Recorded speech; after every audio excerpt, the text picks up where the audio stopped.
और रविवार की जब प्रदोष पड़ती है तो शिव बेलपत्र के पेड़ के नीचे निवास करते हैं। और रविवार की प्रदोष जो काम दुनिया में कोई नहीं कर सकता वो अचूक फल की प्राप्ति रविवार की प्रदोष करा देती है। मान लो आप प्रदोष का व्रत नहीं कर सकते,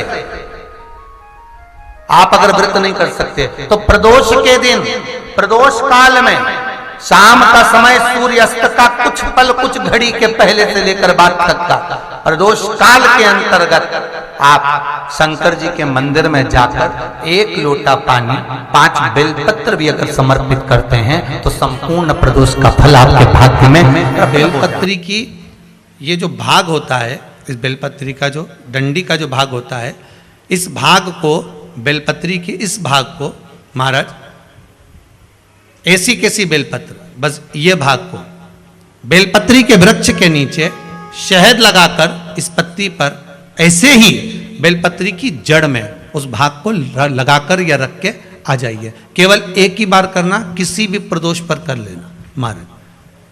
फिर एक प्रदोष से दूसरी प्रदोष तक तुम्हारे घर में कभी क्लेश नहीं हो सकता, ये पक्का है, झगड़ा होगा ही नहीं।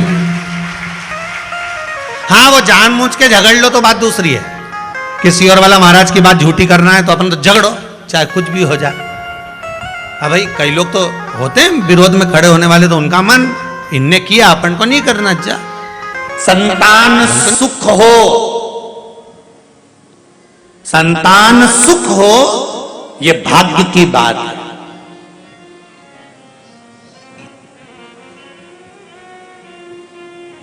संतान सुख हो ये भाग्य की बात है, पर संतान से सुख हो ये सौभाग्य की बात है।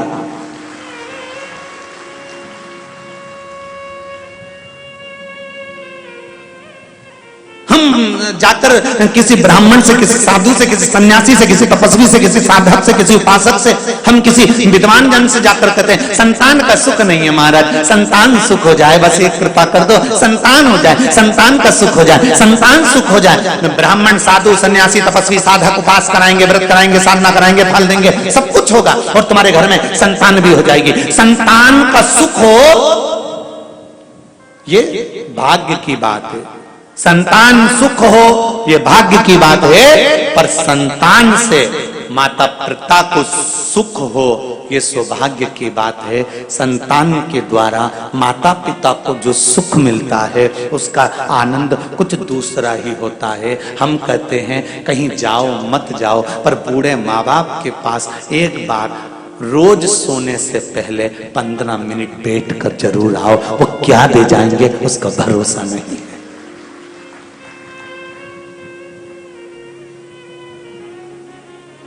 ना बेटों को फुर्सत है, ना बहुओं को फुर्सत है। बच्चा कुचा था तो ये मोबाइल और फुर्सत बंद कर दिया। ना बेटों को फुर्सत है, ना बहुओं को फुर्सत है, ना पोतों को फुर्सत है, ना पोती को फुर्सत है, ना किसी रिश्तेदार को फुर्सत है। पर निवेदन है जब माता पिता बूढ़े हो जाएं, बुजुर्ग हो जाएं, घर के प्रत्येक व्यक्ति को सोने जाने से पहले एक नियम बना लेना चाहिए कि मैं 15 मिनट 5 मिनट मेरी मम्मी के पास जाकर बैठूंगा, मेरे पापा के पास जाकर बैठूंगा, मेरे बाबूजी के पास जाकर बैठूंगा, मैं दादाजी के पास जाकर बैठूंगा। उनके पास में देने के लिए कुछ नहीं होगा, क्योंकि सारी दौलत, सारा धन, सारी दुकान, सारा व्यापार, सारा व्यवसाय सब कुछ तुम्हें सौंप चुका है तुम्हारा पिता, तुम्हारी माता, सब कुछ तुम्हें दे दी। लाकर में चाबी भी लगाने तुम जाते हो, अलमारी खोलने तुम जाते हो, चाबी लगाने तुम जाते हो, सब कुछ माता पिता ने तुमको दे दिया। अब एक काम करो, तुम्हारे माता पिता के पास में धन भले नहीं होगा, वैभव भले ना होगा, पर रोज प्रतिदिन सोने से पहले अगर 10 मिनट तुम माता पिता के पास जाकर बैठोगे तो ये शिव महापुराण की कथा कहती है कि वो धन भले नहीं देगा, पर दिल से जाते जाते आशीर्वाद दे दिया तो जीवन सार्थक हो जाएगा। सार्थक।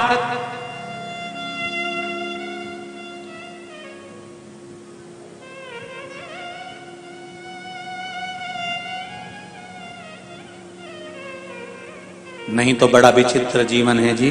बेटी एडीलैंड में, बेटिया है न्यूयॉर्क, और ब्राइट बच्चों के लिए हुआ बुढ़ापा डार्क। ओ काका क्या करोगे, ये रुपया कहाँ धरोगे। ओ काका क्या करोगे, ये रुपया कहाँ धरोगे। कहाँ धरोगे इस धन?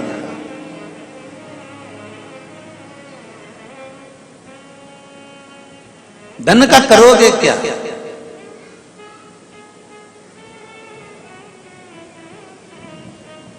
एक बात हम हमेशा कहते हैं,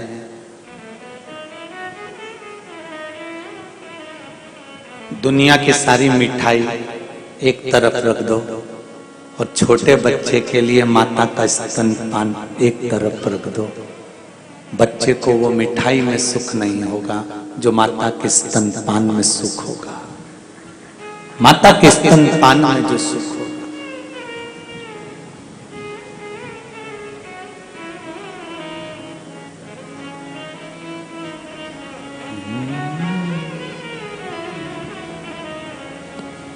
माई के दूधवन जैसन कऊ मिठाई ना मिलई। माई के दूधवन जैसन कऊ मिठाई ना मिलई। सब कुछ मिल जाता है दुनिया में, माई ना मिलई। सब कुछ मिल जाता है दुनिया में, माई ना मिलई। खुद गीले में सोती है, तुझे सूखे सुलाती। खुद भूखी रह जाती है, तुझे निवरा खिलाती। माई के आशीष जैसन कऊ, माई के आशीष जैसन कऊ आशीष ना मिलई।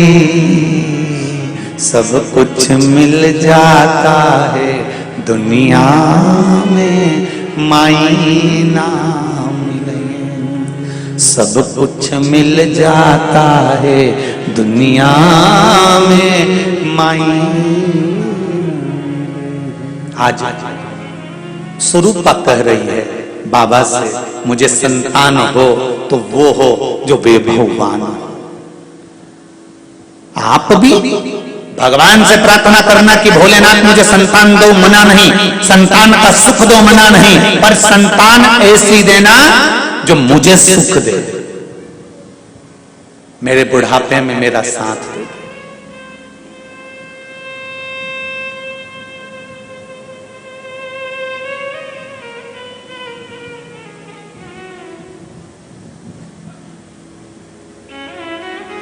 मेरा साथ जो दे, खूब पढ़ाओ बेटे को। तुम्हारी सामर्थ्यता अगर बेटे को इंजीनियर बनाने की तो तुम डॉक्टर बनाओ, कलेक्टर बनाओ, एसपी बनाओ, डीएसपी बनाओ, मंत्री संत्री कलंत्री, जो तुम्हारी मर्जी पड़े वो बनाओ। खूब पढ़ाओ बच्चों को, बेटों को, बेटियों को, खूब टपट के पढ़ाई, खूब आगे बढ़ाई, मना नहीं है। पर बेटों को पढ़ाने के साथ, बेटियों को पढ़ाने के साथ थोड़ा संस्कारवान भी बनाइए, क्योंकि आपका बुढ़ापा उसी से सुधरेगा।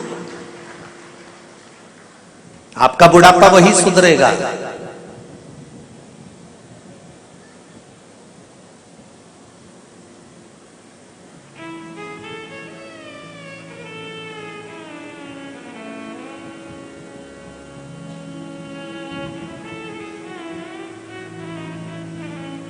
मेरा तो एक निवेदन रहा है, कोर्ट में भी, कोर्ट मैरिज में एक काम कर देना चाहिए।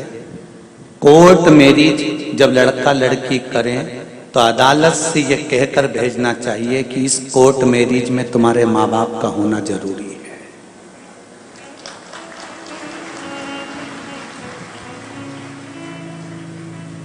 बाप का घर कोई रेस्टोरेंट नहीं है कि 20 साल तक माँ बाप अपनी बेटी को पाल पोस कर बड़ा करें। 20 वर्ष तक माँ बाप अपनी बेटी को पढ़ाएं लिखाएं, करोड़ों का धन लगाएं, खूब सुंदर सुंदर आभूषण, रतन, माणिक, मोती, और माँ बाप उस बेटी को पाल पोस कर बड़ा करें, और 20 साल की जब बेटी हो जाए तो अपनी मन से कोर्ट पहुंचे और किसी के साथ में शादी कर कर चली जाए। माँ बाप का घर है, कोई रेस्टोरेंट या होटल नहीं है। इसलिए अदालत में हो जाना चाहिए कि कोर्ट मेरी जब होगी जब तुम्हारे माँ बाप होंगे जिन्होंने 20 साल तक तुम्हें पाल पोस कर बड़ा करा है।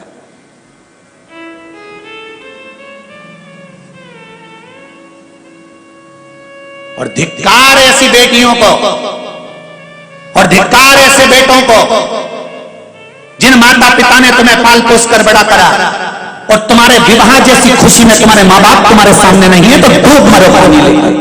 धिक्कार है ऐसे बच्चों को।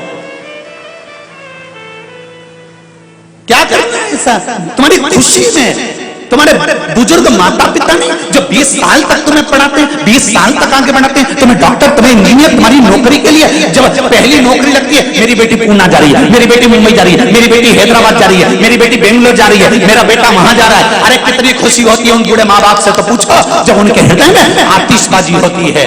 और जब बेटी विवाह का समय आता है, माँ बाप अपने बेटी के लिए जब संबंध देखते हैं और बेटी कहती है मैं अपनी पसंद से करूंगी, तब उस बाप और उस माँ से पूछना कि उसके दिल के कितने टुकड़े हो जाते हैं। अरे तुम कितनी भी ऊंची पढ़ाई कर लो, कितना भी अच्छा कार्य कर लो, कितनी भी अच्छी जॉब कर लो, पर एक निवेदन है, बेटियां अपने माँ बाप से कहें पापा मैं भले कितने भी अच्छे कॉलेज में पढ़ लूंगी और कितने भी अच्छे पद पर पहुंच जाऊंगी, पर कन्यादान का मौका तो मैं अपने माँ और बाप को ही दूंगी, चाहे कुछ कुछ हो जाए। मैं अपने माता पिता को नरक नहीं भेज सकती। 94 तरह के नरक में एक नरक ऐसा होता है जिसमें जो माता पिता के घर में बेटी जन्म लेती है और वो कन्यादान नहीं करता तो बाप को 94 तरह का नरक भोगना पड़ता है। माता के शरीर में कीड़े पड़ने लगते हैं अगर वो कन्यादान नहीं करती। जिस बच्ची का जन्म देती है उस बच्ची का अगर कन्यादान नहीं होता, अगर माँ बाप अपनी बच्ची का कन्यादान नहीं कर पाते तो माँ बाप को भुगतना पड़ता है, और उसकी जवाबदारी बेटी और बेटों की होती है जो अपने माँ बाप से कहें कि हमारा कन्यादान करो, आप कन्यादान करो, आप ढूंढो लड़का, आप ढूंढ कर लाओ, मैं कहीं दूसरी जगह विवाह नहीं करूंगी, जहां मेरा बाबुल चाहेगा विवाह वहीं करूंगी। तब बाप का हृदय भी प्रसन्नचित्त हो जाता है। कहां भटक रहे हो?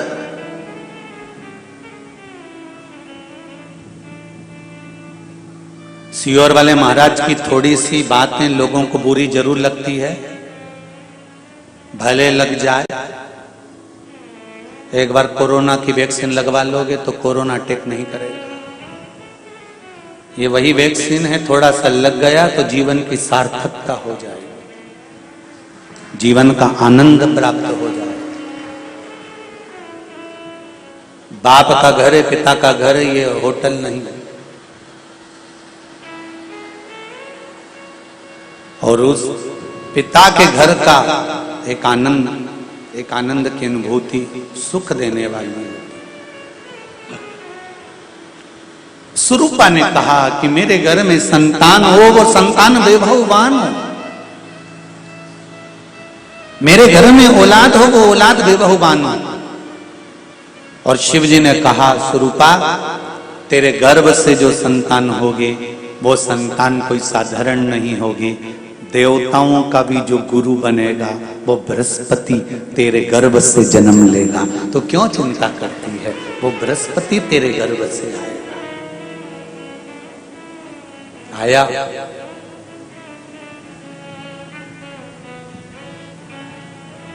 वही बृहस्पति।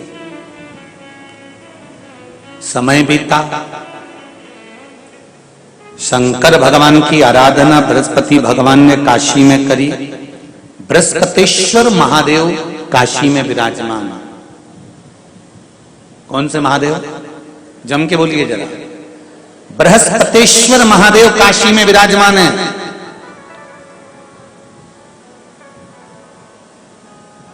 जो अंगूठी में पुखराज नहीं पहन सकते, जिनकी भाग्य रेखा उल्टी चल रही हो, बृहस्पति चमक ही नहीं रहा हो, जिस काम में हाथ डालते हैं वो काम पूरा ही नहीं होता हो।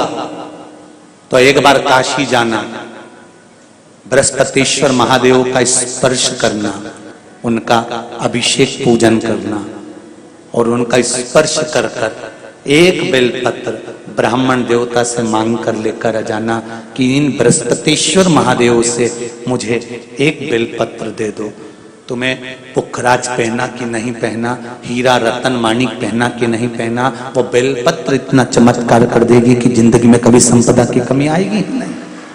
अगर बृहस्पति नहीं चमके तो बृहस्पतिश्वर महादेव, जहां पर बैठकर बृहस्पति भगवान ने शंकर भगवान की आराधना करी है, रोज गंगा जल जाना, गंगा जल लेकर आना, शिव जी की आराधना करना, एक शिवलिंग का निर्माण करा, उसकी आराधना में बृहस्पति भगवान डूब गए, उसकी आराधना में बृहस्पति महाराज निरंतर लगे रहे और इतनी आराधना बृहस्पति महाराज ने करी, इतनी आराधना करी बृहस्पति महाराज ने कि शंकर भगवान सामने प्रकट हो गए। मांगो बृहस्पति, तुमको क्या चाहिए? कुछ नहीं, केवल आपका भजन। नाम रख दिया, तुम्हारा नाम बृहस्पति रहेगा। बृहस्पति भगवान का एक नाम बृहस्पति भी रख दिया और तुम साधारण नहीं रहोगे। तुमने मेरी आराधना करी है तो देवताओं के गुरु बनकर विराजमान होगे। अब अभी तक 2 भार इंद्र के पास में थे। बहुत ध्यान देकर समझना ये नवग्रह कथा को। 2 भार थे इंद्र के पास। इंद्र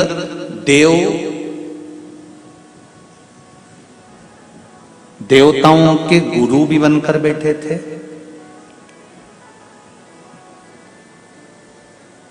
देवगुरु बृहस्पति की जगह पूर्व में इंद्र ही देवगुरु का पद संभाल रहे थे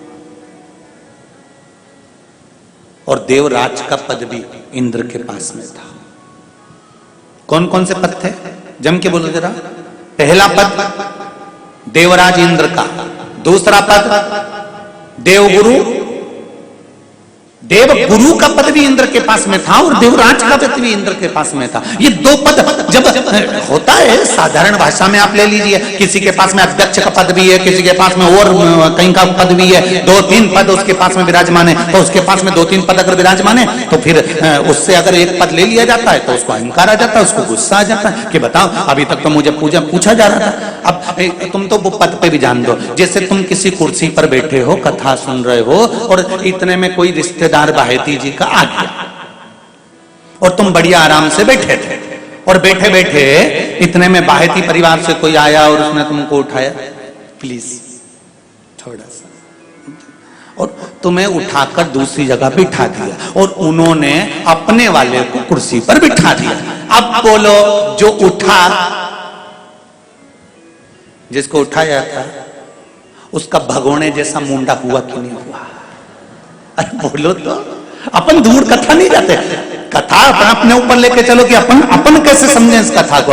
बहुत अगर गहन तत्व की कथा सुनेंगे तो समझ में आएगी नहीं। यहां से सुनी, यहां से निकाल दी, बच्ची कुछ थी ऊपर से निकल गई और मालूम पड़े थोड़ी देर बाद माताएं कुर्सी पे बैठी बैठी। अब फिर तो अपन तो अपने पर लेकर चलो ना कि जैसे कोई आप कुर्सी पर बैठ गए और इतने में इनके रिश्तेदार कोई आए और आने पर उन्होंने कहा दिया तुम यहाँ से उठो, दूसरी जगह जाके बैठो। इतने में तुमको बुरा लग गया, बुरा लगा, मुंह भगोने जैसा हो गया, गुस्सा आ गया। उसी तरह इंद्र के पास में 2 सत्ता थी, एक देवराज इंद्र थे और दूसरे गुरु का पद भी इंद्र के पास में था। देवताओं के गुरु बनकर इंद्र घूम रहे थे, पर अब उल्टा हो गया। शंकर भगवान ने बृहस्पति महाराज को देवगुरु बना दिया।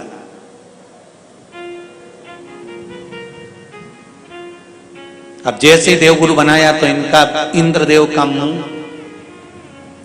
अरे बोलो तो तुम, भगोने सा हो गया। कुर्सी उतरी कि मुंह भगोड़ा उड़ा। अब इनका मुंह भगोने जैसा हो गया तो गुस्सा तो गुस्सा। इतने में इंद्र ने, बृहस्पति महाराज देवगुरु बन गए। इंद्र सिंहासन पर बैठे थे, अप्सराओं का नृत्य देख रहे थे। वहीं से देवगुरु बृहस्पति का आगमन हुआ। बृहस्पति महाराज जैसे ही आए तो इंद्र तो सिंहासन पर बैठकर पूरा अप्सराओं का नृत्य देख रहे थे। उनको देवगुरु बृहस्पति से मतलब ही नहीं था।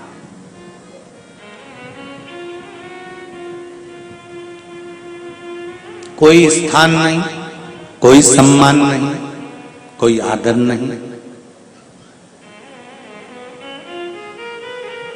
कोई आदर नहीं। जिसको घर के बड़े बुजुर्ग सम्मान देते हैं, घर के बच्चों का भी फर्ज है कि उसका सम्मान बच्चे करें। सही है कि गलत है? घर के बुजुर्ग उसको सम्मान दे रहे हैं ना, घर के बड़े उसका सम्मान कर रहे हैं ना, तो घर के बच्चे कहते हैं नहीं, वो तो हमारे लिए गलत सोचता है, हमेशा हमारे लिए अपशब्द बोलता है, हमेशा आड़ा टेढ़ा बोलता है। तो घर के बुजुर्ग कहते हैं तुम्हें क्या करना है, जब हम सम्मान दे रहे हैं तो तुम भी दो, हम आदर कर रहे हैं तो तुम भी करो।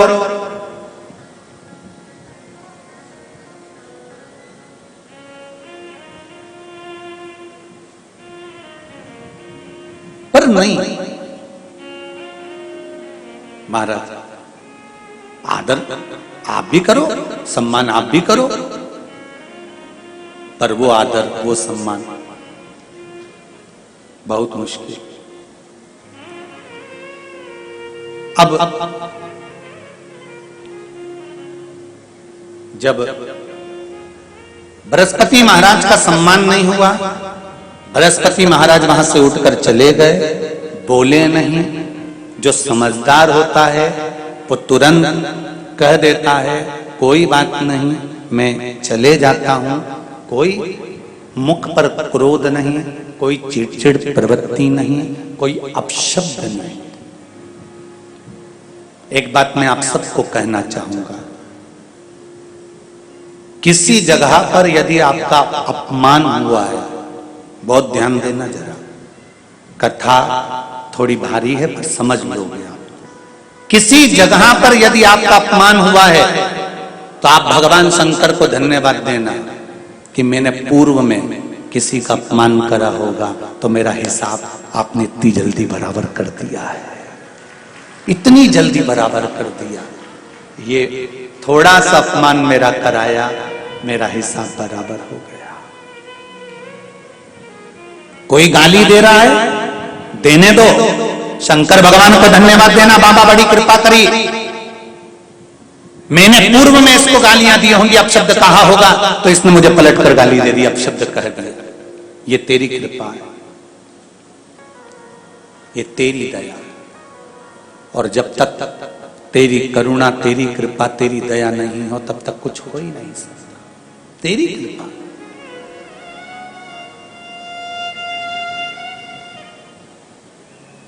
भगवान से कहो हे देवाधिदेव महादेव, मैं ये नहीं कहता कि मुझे रोने मत देना, क्योंकि कर्म का भोग तो मुझे भोगना पड़ेगा। देवाधिदेव महादेव से कहो हे देवाधिदेव महादेव, मैं ये नहीं कहता कि मुझे रोने मत देना, पर इतना जरूर कहता हूं तेरे सिवा किसी दूसरे के आगे झुकने मत देना, बस इतनी कृपा कर। मैं ये नहीं कहता कि मुझे रोने मत देना, बस तुझसे निवेदन है कि केवल तेरे दरबार के अलावा किसी दूसरी जगह पर मुझे झुकने मत देना, क्योंकि मैं जानता हूं अगर तू मुझे अपना समझता है, झुकने नहीं दे सकता तो फिर रोने भी नहीं देगा, ये मेरा विश्वास कहता है। तू रोने भी नहीं देगा। एक पत्र में कहा है, देखिए,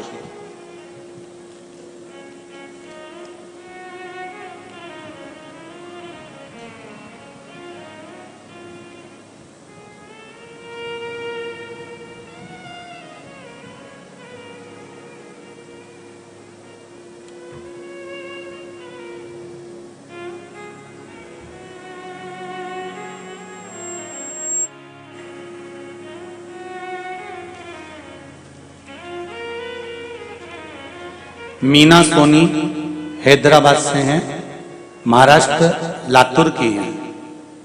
कहीं बैठे हो तो हाथ हिलाइएगा, दोनों हाथ हिलाओ बहन। हर हर महादेव। गुरुदेव श्री शिवाय नमस्तुभ्यम। शिव महापुराण की कथा आस्था चैनल पर 2022 से जनवरी के महीने से सुनना प्रारंभ किया है। मेरे जीवन में बहुत सारे कष्ट आए, फिर मैंने शिव मंदिर जाना चालू किया। बाबा एक लोटा जल चढ़ाना प्रारंभ किया। मैं जॉब करती थी, इसलिए मुझे हर रोज मंदिर जाना नहीं होता। बहन आपने अपने हृदय की बात इस पत्र के माध्यम से लिखी है। जो आप करते हो वो आपने लिखा है, उसके लिए धन्यवाद है आपको। मैं जॉब करती थी इसलिए रोज मंदिर जाना नहीं होता था। लिखने वाले लिख रहे थे कि मैं रोज जाते, पर आपने लिखा मैं जॉब करती इसलिए मंदिर रोज जाना नहीं होता। मेरी बच्ची की तबीयत हमेशा खराब रहती थी, उसके पेट में दर्द रहता था। अनेकों बार डॉक्टर को दिखाया, फिर बेलपत्र खिलाना चालू किया और उसकी तबीयत अच्छी हो गई। और मैं पिछले 9 महीनों से हमारा परिवार पूरा बिखर गया था। मेरे पति मेरे साथ नहीं रहते थे, हम अलग रहते थे, लेकिन बाबा की कृपा से उनसे विनती करी लोटा भर जल चढ़ाकर, आज फिर मेरा परिवार पूरा 9 महीने के बाद एक हो गया है और हम दोनों पति पत्नी बाबा को नमन करने के लिए आए हैं। बहुत बहुत साधुवाद दीदी आपको। हर हर महादेव। अब आप एक हो गए हैं, मेरा शिव भी एक होकर रहे और आपको भी एक रहे और आप आनंद के साथ रहे, यही बाबा से निवेदन है। हर हर शिव कृपा इसी को कहते हैं। बैठिए बहन। हर हर शिव से विनती, निवेदन, अर्चना, आराधना। एक पत्र और पढ़ दूं, इसके बाद मैं फिर आगे पत्र बहुत सारे हैं अभी और इधर भी रखे हैं, पर जो हाथ में आ गए वो पढ़।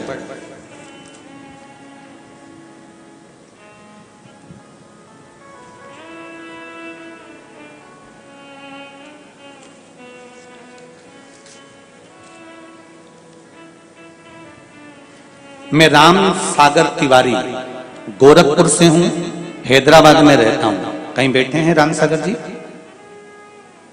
आप ही हैं? दोनों हाथ हिला दीजिए। हर हर महादेव। मैं राम सागर तिवारी गोरखपुर से हूं, हैदराबाद में रहता हूं। मैं आपकी कथा टीवी पर सुन रहा था, आपका प्रश्न करना चाहता था। भोले बाबा की कृपा से आपका दर्शन हो गया। गुरुजी, आपने जो बेलपत्री का उपाय बताया था वो मैं करना चालू किया। बाबा की कृपा से मेरा शुगर नॉर्मल हो गया, कोई दवाई नहीं लिया था। गुरुजी, मेरा बाबा से यही प्रार्थना है कि मेरा बेटा 10वीं में है, वो भी बाबा की कृपा से आपकी भक्ति में और अच्छे नंबर से उत्तीर्ण हो। अब शुगर ठीक है आपकी? शुगर लेवल में है?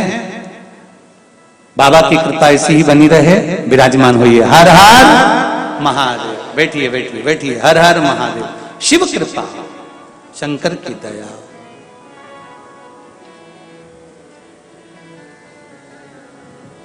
शिव करुणा सागर है, कृपा सागर। महाराज बाबा बाबा है।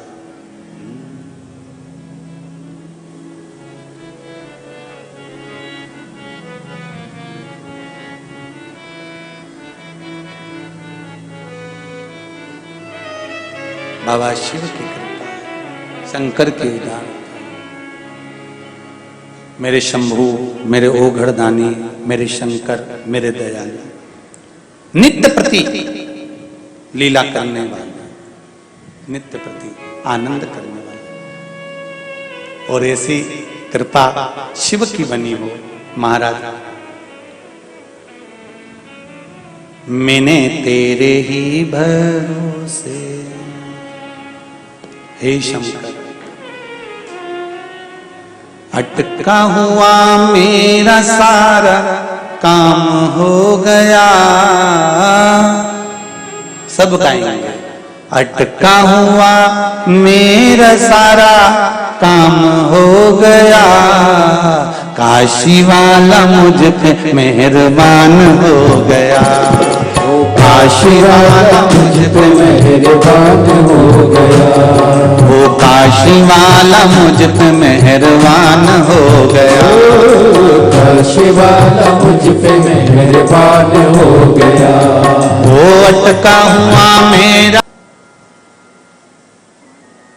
चलते चलते बृहस्पति बाबा देवाधिदेव महादेव के पास पहुंच गए।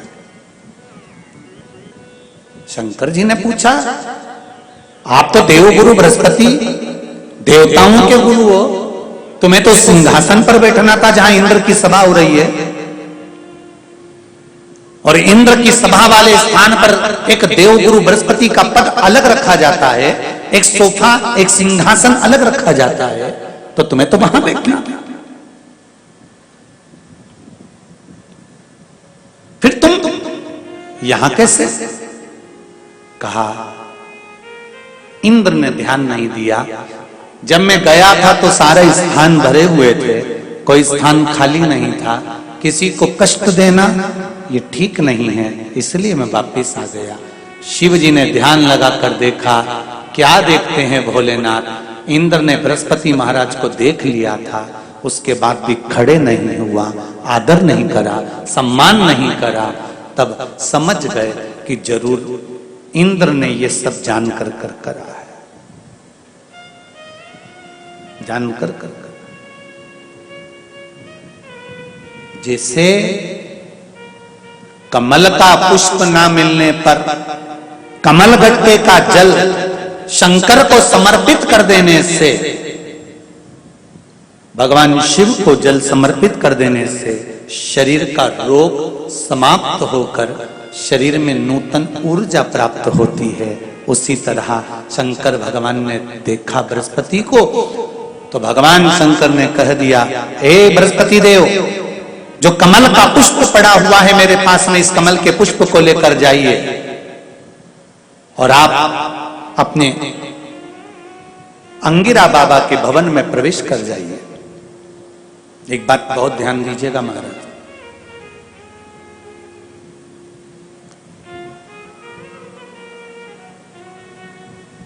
जब सूर्य ग्रहण या चंद्र ग्रहण पड़ता है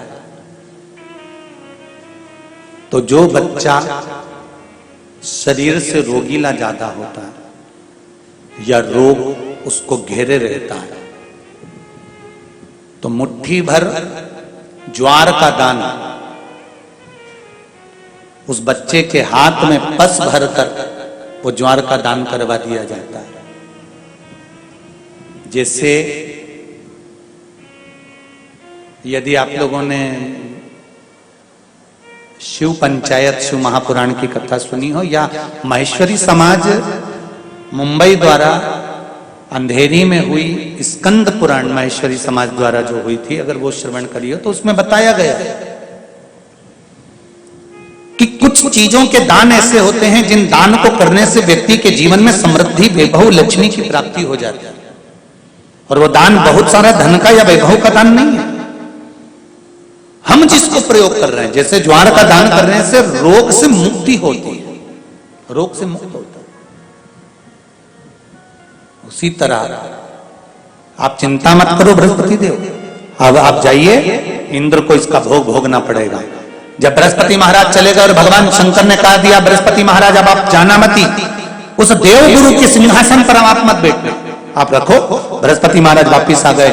इंद्र को लगा बृहस्पति महाराज का अपमान हो गया, बृहस्पति महाराज को बुलाने गए, नहीं आए। इंद्र को क्रोध आ गया, उन्हें विश्वरूपा जी को गुरु बना दिया।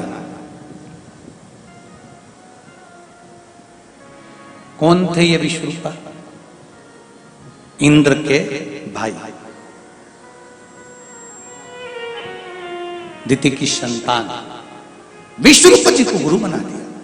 अब विश्वरूपा जी गुरु बन गए, बैठ गए। विश्वरूपा जी के 3 मुख थे, एक मुख से भाग ग्रहण करना, दूसरे मुख से सोमपान करना, तीसरे मुख से राक्षसों को भाग देना। इंद्र को क्रोध आ गया, क्योंकि जब व्यक्ति पद पर, प्रतिष्ठा पर आगे बढ़ता चले जाता है, उसका जब बहुत जगह पर मान सम्मान प्रतिष्ठा मिलती रहती है, तो उसको थोड़ी सी बात में क्रोध आ जाता है, थोड़ी सी बात।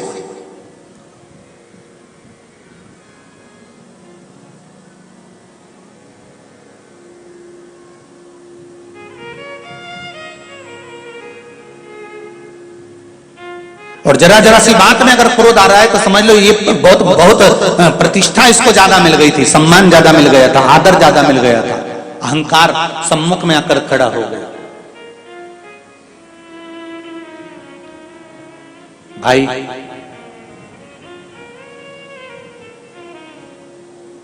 मंदिर जाने से क्या मिलता है? शिव महापुराण की कथा कहती है, अहंकार जो सिर में भरा रहता है, जब भगवान के चरणों में हम झुककर प्रणाम करते हैं, हमारा ये मटका अहंकार का जो खोपड़िया में भरा हुआ है, सिर में भरा हुआ है, वो अहंकार का पूरा मटका देवाधिदेव महादेव के सामने खाली हो जाता है, अभिमान वहां लुढ़क जाता है। इसीलिए शायद शिव महापुराण की कथा कहती है कि शंकर जी कहते तुम वो दो जो तुम्हारा खुद का। अब तुम्हारा खुद का क्या है? शरीर क्या तुम्हारा है? ये तो माता पिता का दिया हुआ है, ध्यान देना। कपड़े तुम्हारे हैं, जन्म लिया था तो नग्न पैदा हुए थे। आभूषण तुम्हारा है, सब पूर्वजों से मिला है। वैभव तुम्हारा है? नहीं। मनुष्य का अपना कुछ है तो व्यक्ति का अहंकार खुद का है। शंकर भगवान कहते हैं जो तुम्हारा खुद का है वो मुझे दो, और व्यक्ति का अहंकार खुद का होता है। इसलिए मंदिर जब जाओ, कथा में जब जाओ तो अहंकार लेकर मत जाना, जाना तो अपना अहंकार भगवान को समर्पित कर कर आना कि मुझे यह अभिमान नहीं रखना प्रभु, यह अहंकार आप रख लीजिए, यह अभिमान मुझे नहीं चाहिए। इस अहंकार का मैं क्या करूंगा?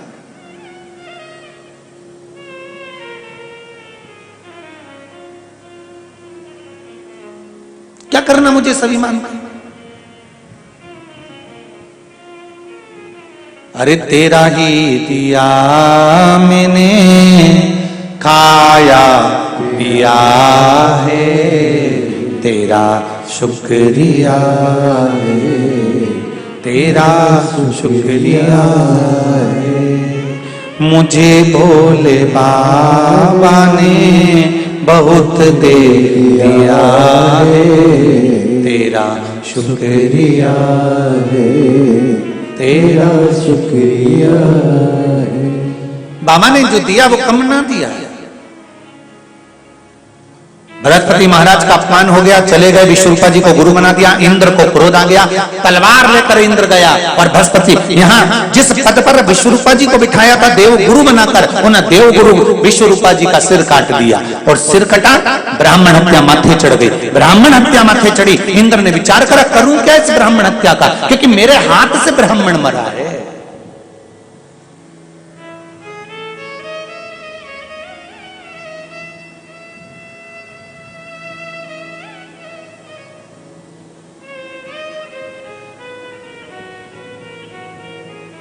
सब कुछ करो पर घर में प्रतिदिन हत्या मत करो।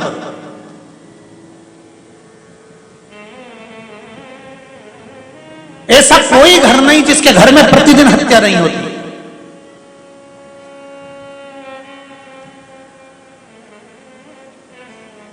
ऐसा कोई घर नहीं जिसमें प्रतिदिन हत्या ना होती। वो गोली से नहीं होती है,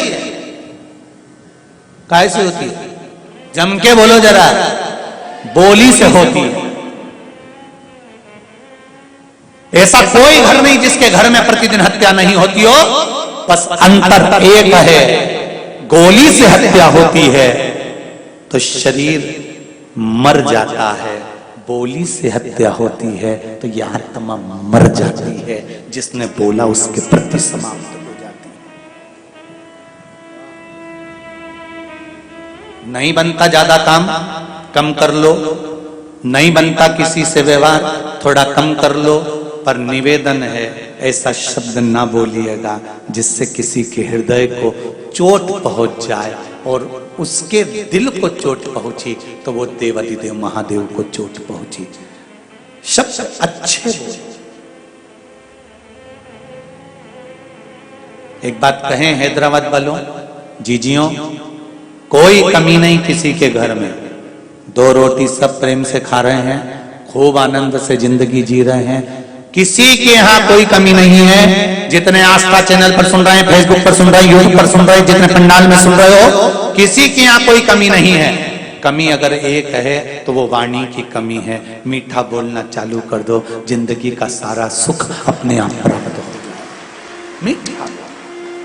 ये शुगर की जो बीमारी हो रही है ना, ये तुम्हारे मीठे नी बोलने से हो रही है। पहले के समय में जितना तो मीठा तुम नहीं खाते, उतना पहले के समय के लोग मीठा खाते थे। जी हाँ, जितनी बुजुर्ग माताएं बैठी हैं, ईमानदारी से बोलो माताओं, पहले के लोग इतनी खिचड़ी, उसमें 2 कटोरी घी और जितने लोग मारवाड़ के बैठे हो, राजस्थान के बैठे हो, जरा हाथ उठा ना, मारवाड़ी जितने बैठे हो राजस्थान के, अगर मारवाड़ी, अरे सभी हो क्या, रुको, मारवाड़ी अगर बैठे हैं तो वहां तो घी का पीपा संक्रांति पर साथ में रखते थे और खिचड़ी बनती थी और थालियों में घी मिला के और गुड़ शक्कर मिला मिला के जो सट्टा मार मार खाते, सारा की सारा एक पीपा घी तो यूं निपटा जाते। आज के समय में ऑयली नहीं, शुगर नहीं, कितना कमा रहे, केवल ककड़ी खा रहे, केवल ककड़ी। शुगर की बीमारी कहां से आई? तुम्हारे पास से आई है शुगर की बीमारी। कहीं पहले के लोग भी घी खाते थे, पहले के लोग भी शक्कर खाते थे, पहले के लोग भी गुड़ खाते थे, पहले किसी को शुगर होती थी क्या? अरे बोलो तो जम के। किसी को इंसुलिन लगती थी क्या? नहीं। शुगर की कोई जांच करता था क्या? नहीं। खूब जीते थे 90 साल 100 साल, तो डोकरी का बाल ही सफेद नहीं होता था, इतनी जोरदार। और पूरा की पूरा पान बिना सुपारी फेंके डुकरिया निपटा जाती थी पूरा।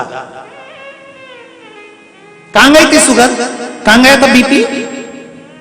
कहां गया? कहीं नहीं थी। क्यों? क्योंकि पहले के लोग जितना मीठा खाते थे उससे दुगना मीठा अपनी वाणी से बोलते थे। क्योंकि मीठा जो खाया है उसको डोनेट करो, निकालो। जब मीठा देते रहोगे तो शुगर अंदर शरीर में लेवल में रहेगी। अपनी जुबान से मीठा बोलना चालू कर दो, शुगर लेवल में आ जाएगी। तुम थोड़े दिन बोल कर तो देखो, तुम भी प्रसन्न। क्योंकि शुगर की बीमारी, बीपी की बीमारी होती कैसे? टेंशन से। क्योंकि किसी ने कुछ बोला और तुम अंदर ही अंदर अंदर ही अंदर घुटते गए घुटते गए घुटते गए घुटते गए, तो शुगर बीपी हो गया। लेवल बराबर करो, मीठा बोलना चालू करो। जैसे ही मीठा बोलना चालू करोगे परिवार के लोग तुम्हें पूछने लगेंगे, हमारे काका जी इतना बढ़िया बोलते, हमारी काकी जी इतना बढ़िया बोले, हमारी चाची जी बहुत बढ़िया, हमारे नाना जी बहुत बढ़िया, हमारी भाभी बहुत बढ़िया। जैसे ही मीठा बोलना चालू करें, शुगर बीपी सब लेवल में आना चालू हो जाए। बोलना तो चालू करो, सुधरोगे। क्या विचार है? कब से? अरे जम के तो बोलो, आज से पक्का है। नियम ले लो, आग लगे बस्ती में, अपन रहे हो मस्ती में। कोई कितना ही कुछ भी बोले, अपन खजूर वाली चोटी बना के चक कर रहे हो, क्या करना उसमें? छोटी सी जिंदगी है, कब चले जाएंगे पता नहीं है। मुस्कुरा कर जियो, मुस्कुरा कर। बहू अब शब्द बोल रही है, उसको बुलाओ, राइनोन लाओ, 7 बार उतारो। गजब की है ये तू। भगवान को धन्यवाद दूं कि तू मुझे मिली और मैं तुझे। बहू भी कहेगी डुकरिया पागल हो गई। कह देना सीहोर वाले महाराज की शिव महापुराण की कथा से, पागल खाने के रहने वाले पागल ही हो जाते। क्या कहना? सांस रूठ जाए, बहुओं से निवेदन है, एक आंख में काजल लगा, एक की गायब कर जा। और डुकरिया के पास पहुंच जा पल्लू वल्लू लेके। रोज भले पल्लू नहीं ले तो आज ले ले इतना, और इतना पल्लू लेके अम्मा के पांव पड़ ले। अम्मा भी मन में सोचेगी पागल वागल तो नहीं हो गई, हवा मवा तो नहीं लग गई कहीं की, कैसी हो गई पता। एक आंख में काजल लगाई, एक आंख का गाया, पल्लू इतना करी आई। सास के चेहरे पर प्रसन्नता आ जाएगी। कितनी छोटी सी जिंदगी है साहब, इसको खुश होकर जी लो, फिर मिले ना मिले फुल एंजॉय के साथ अपने जीवन को जी, अपने जीवन को। पति कमाता है, घर में लाकर देता है, उसको अगर तुम समय पर जब वो आया और माता और पत्नी का चेहरा अगर प्रसन्न नहीं दिखता ना, तो वो करोड़ों की कमाई उसके लिए धूल के बराबर है साहब। करोड़ों की कमाई उसके लिए धूल है। जब वो आए ऑफिस से, दुकान से, ऑफिस से, व्यापार से, तो माँ का चेहरा और पत्नी का चेहरा प्रसन्न दिखता है, तो 2 रोटी वो भी ज्यादा खाता है और खाकर कहता है आज आनंद आ गया। नहीं तो तुम चाहे मीन चाउमीन खिला दो, चाहे छम्मक लड्डू खिला दो, से कोई फर्क नहीं पड़े। अब तुम उससे कहो कि डोसा खा लो, वो के कई डोसा खाऊं, मेरा तो खुद डोसा बन गया, कई डोसा खा प्रेम से।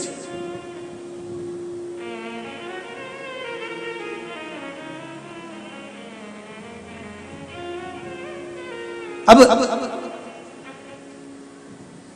विश्वरूपा जी का सिर कट गया, ब्राह्मण हत्या माथे चढ़ गई, ब्राह्मण हत्या माथे चढ़ी। इंद्र ब्राह्मण हत्या के कारण बस कमल की डंडी के अंदर जाकर छुप गए देवऋषि नारद के कहने पर। और देवऋषि नारद ने कहा कहां जाकर छुपोगे, कमल की डंडी के अंदर कब तक छुपे रहोगे, ब्राह्मण हत्या है, कभी तो बाहर निकलना पड़ेगा। हम भी संकल्प लें कि हमारी वाणी से किसी की हत्या नहीं हो, हमारे शब्द से किसी की हत्या नहीं।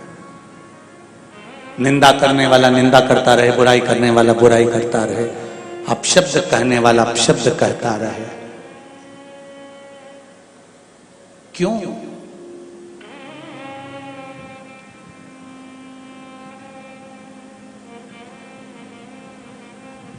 किसी ने हमसे पूछा, गुरुजी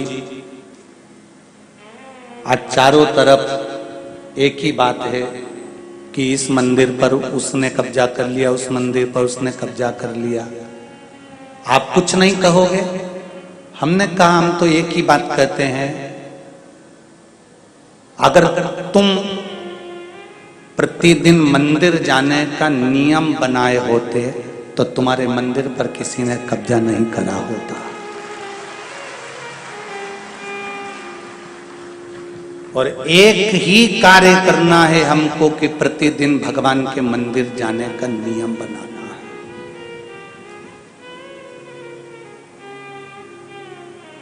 प्रतिदिन शिव मंदिर में जाइए, उसका गुणगान करिए, उसका भजन करिए। धीरे धीरे मंदिर में पहले लोग जाते थे, घंटी बजाते थे, आरती करते थे। आज के जमाने में तो किसी के पास समय नहीं है, अकेला पंडित जी आरती करता है, मशीन लगा दी, उसमें नगाड़ा ढोल धमाका बज जाता है। और चलो तो चलो, कई कई मंदिरों में तो मशीन से ही आरती होने लगी, नगाड़ा भी मशीन बजाए, आरती भी मशीन करे। तो भगवान ने भी सोच लिया ठीक है, तुझे भी मशीन पे रख के ही निपटाऊंगा। वेंटिलेटर पे पड़ा पड़ा निपट गया, मशीन पर।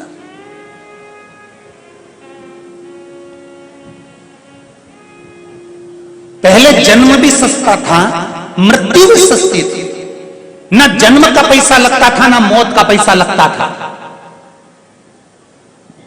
जन्म भी सस्ता था और मृत्यु भी सस्ती थी। माता के गर्भ से बच्चा जन्म लेता था घर के अंदर, और अंतिम समय में मृत्यु भी कब आ जाती थी, लोग चले जाते थे। आज के जमाने में जन्म भी महंगा हो गया और मृत्यु भी महंगी हो गई। ऑपरेशन के बिना कोई आता नहीं और वेंटिलेटर के बिना कोई जाता नहीं है।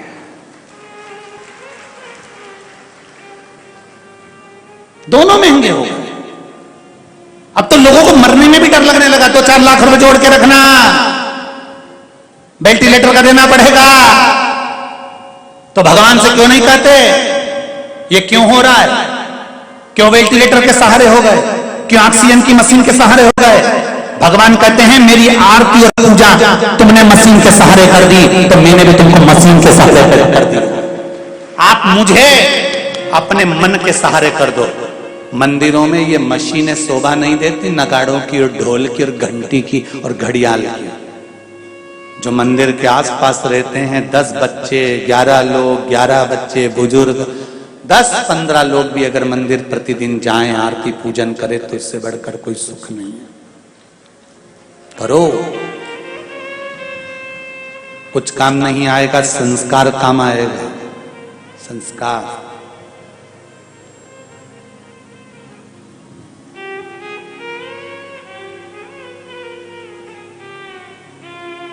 कवि सुरेंद्र शर्मा, कविता सुनिए उसकी, तभी सुरेंद्र शर्मा जी से एक बार इंटरव्यू में पूछा गया कि तुम्हारा एक ही लड़का है, उसका रिजल्ट का क्या स्थिति है आपको मालूम है?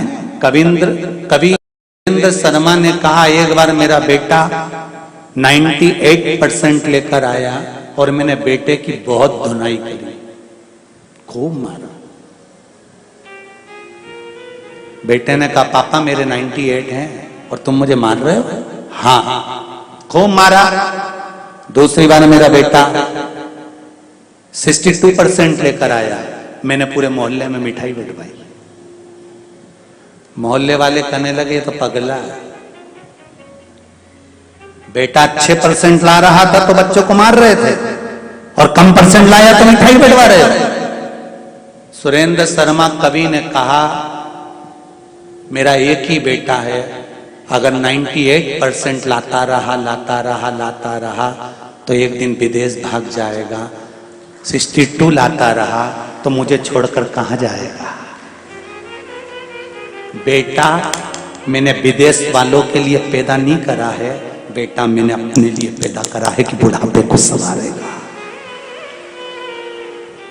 हम भी इसी दौड़ में लगे हुए हैं, 98 लाओ, 96 लाओ और माता पिता को वृद्धाश्रम छोड़िए।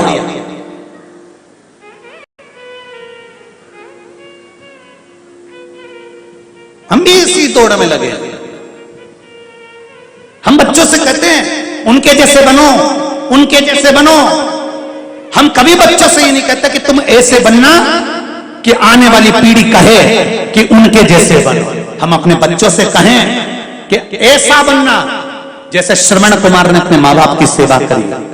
राम अपने पिता के कहने पर एक आवाज में वन चले गए। भगवान कृष्ण अपने माता पिता के उद्धार के लिए कंस का संहार कर देते हैं। बनो, खूब बनो। पर हम भी तो अपने बच्चों को बताएं कि कुछ बनना, तुम्हारे जैसे भी लोग बने, ऐसा कुछ कर कर चलना। बच्चों से कहा तुम उनके जैसे बनो, उनके जैसे बनो। अपने बच्चों को ऐसा बनाओ कि उसको देखकर दूसरे बनने को तैयार हो जाए।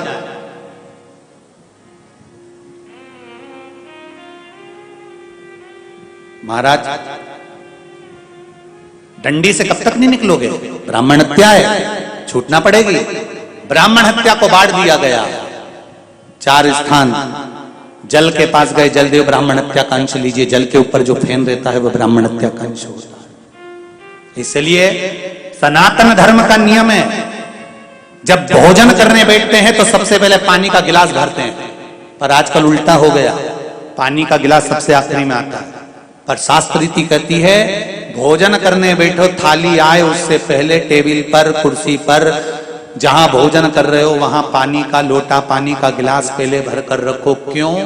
अगर पानी बाद में आएगा, उस पानी पर पानी का बुलबुला रह जाएगा, फेन रह जाएगा, तो वो ब्राह्मण हत्या का अंश है। जो पानी पिएगा उसको ब्राह्मण हत्या लग जाएगी। इसलिए भोजन करने के बाद पानी पिए जब तक उस पर से फेन बुलबुला समाप्त हो जाए। ब्राह्मण हत्या का अंश दिया पृथ्वी को, पृथ्वी ने ब्राह्मण हत्या का अंश लिया तो पृथ्वी का जो बंजर भाग है वो ब्राह्मण हत्या का अंश है। पृथ्वी के ऊपर जो वृक्ष लगते हैं, वृक्ष में जो गोंद लगती है वो ब्राह्मण हत्या का अंश है। तुम्हारी बहू का जापा हो, बहू की डिलीवरी हो, बहू को संतान हो, उसको खूब बादाम, काजू, गोंद घी में तल तल कर खिलाओ, मना नहीं है। पर जब जन्माष्टमी का त्योहार हो, रामनवमी का त्योहार हो, भगवान का प्रसाद बन रहा हो, उसमें गोंद मत मिलाओ, क्योंकि इसमें ब्राह्मण हत्या होती है।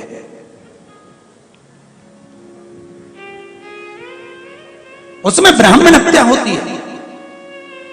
पृथ्वी को ब्राह्मण हत्या का अंश दिया तो पृथ्वी ने कहा मेरे ब्राह्मण हत्या के अंश को कहां रखूंगी? पृथ्वी का बंजर भाग ब्राह्मण हत्या का अंश है। पृथ्वी पर जो वृक्ष लगता है, वृक्ष में जो गोंद लगती है वो ब्राह्मण हत्या का अंश है। इसलिए भगवान के प्रसाद में गोंद नहीं मिलाई जाती।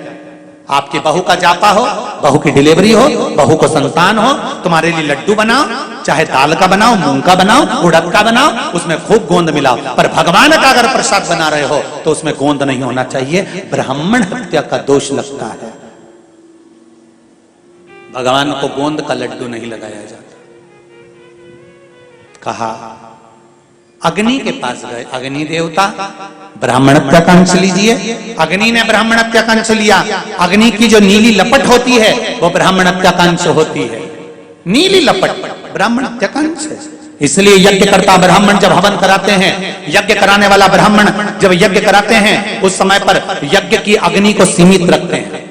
जजमान तो खूब घी छोड़ता है, जजमान तो खूब सांकल्य छोड़ता है, पर यज्ञ करता ब्राह्मण ध्यान रखता है अग्नि की लपट ज्यादा ऊंची जाएगी तो उसमें नीली लपट आ जाएगी, नीली लपट आ गई तो उसमें ब्राह्मण हत्या लग जाएगी। तो ब्राह्मण क्या करता है, थोड़ा सा शरबत बनाकर रखता है, दूध दही मिलाकर रखता है। जैसी आंच ऊंची हुई इसने लोटा भरकर अग्नि में डाल दिया, आंच नीची हो गई। अगर अग्नि ऊंची जाएगी तो उसमें नीली लपट आ जाएगी।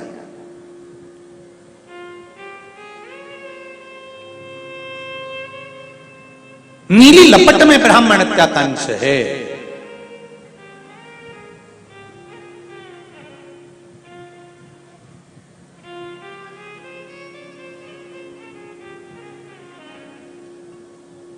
ब्राह्मण हत्या नाला।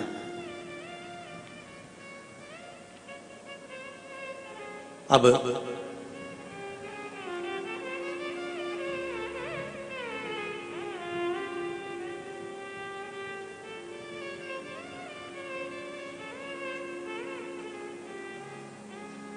बहुत प्राचीन जो मंदिर हैं, जगन्नाथपुरी, रामेश्वरम, द्वारका, बद्रीश, साउथ के भी कुछ मंदिर ऐसे हैं जो पुराने हैं। इन मंदिरों में लाखों लोगों का भोजन बनता है, गैस की टंकी पर बनता है। जम के बोलो जरा, गैस पर भोजन बनता है? नहीं। काय पर बनता है? जम के बोलते जाओ, लकड़ी पर भोजन बनता है। कारण, लकड़ी की जो आंच होती है वो पीली होती है, गैस की जो आंच होती है वो नीली होती है। क्यों कहा जाता है कि कली काल में अगर आप गैस पर भोजन बना रहे हो तो उस पे जो रोटी सेकते हैं वो नीली लपट पर सिखाती है। तो क्यों कहा जाता है कि भोजन की थाली लगाने पर सबसे पहले उस भोजन का भोग तुम्हारे घर में जो भगवान है उनको लगा देना चाहिए, जिससे ये ब्राह्मण हत्या का दोष समाप्त हो जाए। क्यों कहते हैं?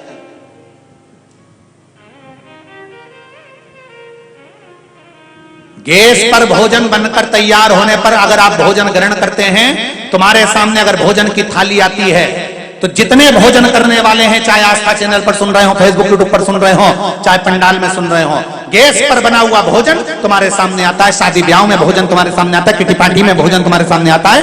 कहीं ठेले पर अगर तुम कुछ खा रहे हो, कहीं हाथ गाड़ी पर कुछ खा रहे हो, तो अगर गैस पर बना हुआ भोजन कर रहे हो तो आपसे निवेदन है, भले भोग लगाओ चाहे मत लगाओ, जब भोजन की थाली सामने आए तो एक बार हाथ जोड़कर भगवान से इतना जरूर कह देना, महादेव ये भोजन कर रहा हूं, अमृत कर देना। बस इतना कहना और खा लेना, भोजन अमृत हो जाए, ब्राह्मण हत्या के दोष से मुक्त हो जाएगा वो अन्न।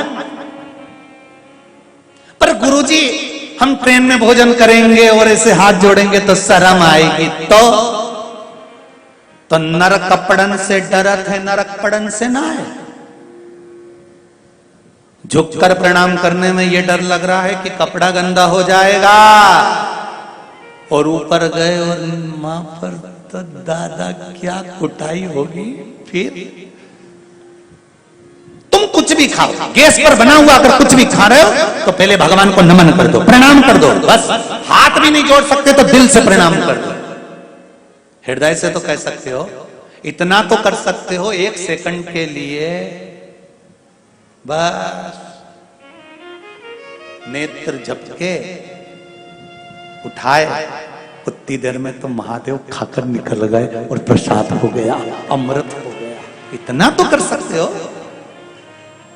सनातन धर्म में जन्म लिया है आपने और हमने, सनातन धर्मी हो आप, तो भोजन करते समय अगर बन सके घर में भोजन करो तो भोजन की थाली को हाथ जोड़ लो, गैस पर बना है प्रभु, बस हाथ जोड़ा, शंकर जी अमृत कर दीजिए, पा लीजिए रोज प्रतिदिन भोजन को अगर हाथ जोड़कर खाओगे, ये पक्का है जिंदगी में किसी रोग के कारण हॉस्पिटल नहीं जाओगे, शिव जी उसको अमृत कर देंगे। आप बोलो तो उसको।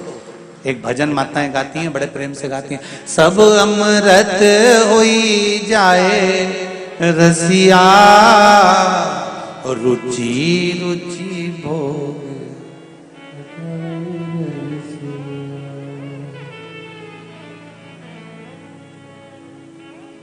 शबरी के पैर सुदामा के तंदुल, शबरी के पैर सुदामा के तंदुल, भाव सहित तुम पाओ रसिया, सब अमृत होई जाए रसिया, रुचि रुचि भोग लगाओ रसिया। हम भगवान को ज्यादा नहीं रिझा सकते, भोजन की थाली को देखकर हाथ जोड़ लो, खा लो, खत्म। अमृत अग्नि की नीली लपट, ब्रह्मत्या का दोष है। नारी से कहा ब्राह्मण हत्या का अंश ले लो, तो नारी का रजस्वला होना ब्राह्मण हत्या का अंश है। कल कथा में कहा था 31 दिन तक बेलपत्री के पेड़ के नीचे मंत्र का जाप करना है। मेरा माताओं से निवेदन है, जब रजस्वला धर्म आए उस समय पर वृक्ष के नीचे नहीं जाना है।